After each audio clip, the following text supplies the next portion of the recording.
আসসালামু আলাইকুম সকলকে। নতুন একটি ব্লগে আবারও স্বাগত জানাচ্ছি আপনাদের। আশা করছি সবাই ভালো আছে। বন্ধুরা, দেখতেই পাচ্ছেন আজকে আমরা বিরিয়ানি রেসিপি নিয়ে হাজির হয়েছি। কিভাবে সহজ পদ্ধতিতে বাসায় বিরিয়ানি বানানো যায় আজকের ব্লগে আমরা সেটাই দেখাবো। সো বিরিয়ানি লাভাররা দেখতে মিস করবেন না। Let's see. কড়াই চাপিয়ে দিলাম। এরপর আমি বিরিয়ানির জন্য বেরেস্তা ভেজে নেব। এর জন্য আমি পেঁয়াজ কুচি করে রেখেছিলাম। তো বন্ধুরা, আমি কড়াইতে দিয়ে দিয়েছি। পেঁয়াজের কালার যখন ব্রাউন হবে তখন আমরা উঠিয়ে নেব। বন্ধুরা, দেখতেই পাচ্ছেন আমার বেরেস্তা ভাজা হয়ে গেছে। এরপর আমি বড় বড় সাইজের আলু ভেজে নেব। বিরিয়ানি তো আলু ছাড়া চলেই না। আলু ভাজার জন্য আমি এখানে সামান্য পরিমাণে ঘি, হলুদ আর লবণ দিয়ে দিয়েছি। সাথে সামান্য পরিমাণ চিনি এড করেছি। চিনিটা আপনারা অপশনাল রাখতে পারেন। আলু ভাজার সময় চিনি দিলে আলুটা একটু মিষ্টি মিষ্টি লাগে, যা আমার কাছে অনেক ভালো লাগে। আপনাদের কেমন লাগে জানি না, কমেন্ট করে জানাবেন। এখন আমি আলুগুলো লালচে করে ভেজে নেব। আলু ছাড়া বিরিয়ানি অসম্পূর্ণ। বন্ধুরা, দেখতেই পাচ্ছেন আমি আগে থেকেই কাঠবাদাম ভিজিয়ে রেখেছিলাম। ওগুলো আমি ব্লেন্ড করে নেব। দেখতেই পাচ্ছেন বন্ধুরা, আলু ভাজি রেডি। এখন আমি আগে থেকে ভিজিয়ে রাখা কাঠবাদামগুলো ব্লেন্ড করে নিয়েছি। বিরিয়ানির জন্য এখানে আমি 1 কেজি পরিমাণে গরুর মাংস নিয়ে নিয়েছি। তারপর এখানে আমি পেঁয়াজ, আদা, রসুন, জিরা বাটা একসাথে দিয়ে দিচ্ছি। মরিচের গুঁড়ো, সামান্য পরিমাণে হলুদের গুঁড়ো, সজের গুঁড়ো, লবণ দিয়ে দিচ্ছি। এরপর দিয়ে দিচ্ছি বিরিয়ানি মশলা।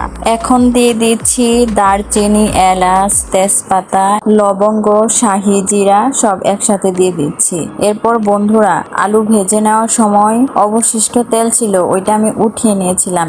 সেই তেলটুকু আমি এখানে দিয়ে দিব।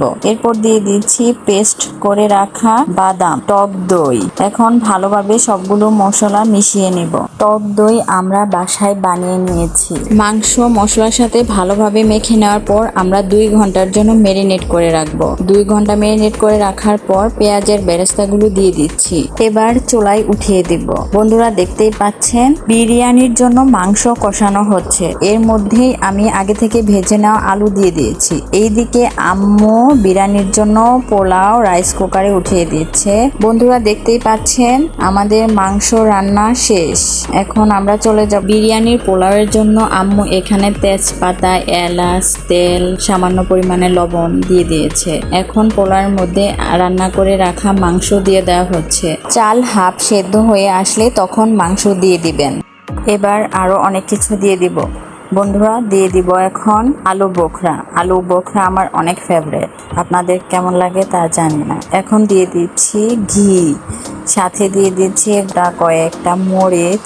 এখন দিয়ে দিব কিশমিশ। কিশমিশ দেওয়ার পর তার সাথে মাংস ভালোভাবে মিশিয়ে নিতে হবে। বন্ধুরা, বিরিয়ানির ফ্লেভার বের হয়ে আসছে। কি দারুণ স্মেল, থাকাই যাচ্ছে না। বন্ধুরা, দেখতেই পাচ্ছেন আমাদের বিরিয়ানি রান্না রেডি।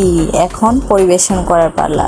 লোভনীয় বিরিয়ানি দেখতেই পাচ্ছেন, সাথে শসা লেবু। শসা ছাড়া তো বিরিয়ানি জমে না, আর বিরিয়ানিতে শসা কমন লাগবেই। বন্ধুরা, দেখতেই পাচ্ছেন লোভনীয় বিরিয়ানি। আমি তো লোভ সামলাতে পারছি না। দেখতে পাচ্ছেন আলু একদম মোমের মতো সেদ্ধ হয়ে গেছে। আর আলু তো আমার অনেক ভালো লাগে বিরিয়ানির মধ্যে। চলুন বন্ধুরা, খেয়ে দেখা যাক কেমন হয়েছে। খাওয়ার শুরুতেই বিরিয়ানি থেকে মাংসগুলো আগে আলাদা করে নিই। আর বিরিয়ানির মধ্যে মাংস খুঁজতে আমার অনেক লাগে। মনে হয় যেন ভাগ্য পরীক্ষা। এক একটা মাংস বের হয়ে আসে আর আমি খুশিতে আত্মহারা। আমার মতো আর কে এমন আছেন কমেন্ট করে অবশ্যই জানাবেন। এবার বিসমিল্লাহ বলা যাক। শুরুতেই আমি পোলাওয়ের সাথে মাংস, কাঁচামরিচ, শসা, আলু একসাথে করে মুখে চালান করে দিলাম। উফ, কি যে মজা বন্ধুরা, বলে বুঝাতে পারবো না। Just wow wow wow. বন্ধুরা, আপনারা দেখে হয়তো বুঝতে পারছেন বিরিয়ানিটা কতটা মজা হয়েছে। আর রাইসটা দেখেন কতটা ঝরঝরে হয়েছে। আর বন্ধুরা, বিরিয়ানির রাইস কুকারে রান্নার একটি সুবিধা হচ্ছে লেগে যাওয়ার কোনো টেনশন থাকে না। তাই ভাবলাম বিরিয়ানি রান্নার এই সহজ পদ্ধতিটা আপনাদের সাথে শেয়ার করি। আশা করছি বিরিয়ানি লাভাররা রেসিপিটি মিস করবেন না। অবশ্যই বাসায় ট্রাই করে দেখবেন। এই সহজ পদ্ধতিতে বিরিয়ানি রান্না। আর হ্যাঁ, আরেকটি কথা, আমাদের এই চ্যানেলটি সাবস্ক্রাইব করে অবশ্যই আমাদের পাশে থাকবেন এবং আমাদের উৎসাহ প্রদান করবেন, তাহলেই আমরা নতুন নতুন রেসিপি নিয়ে আপনাদের সামনে হাজির হতে পারবো। আর এই হাড়ের কথা কি বলবো, পুরোটাই খেয়েছি, একদম মুড়মুড়ে, একটু ফেলনা যায়নি।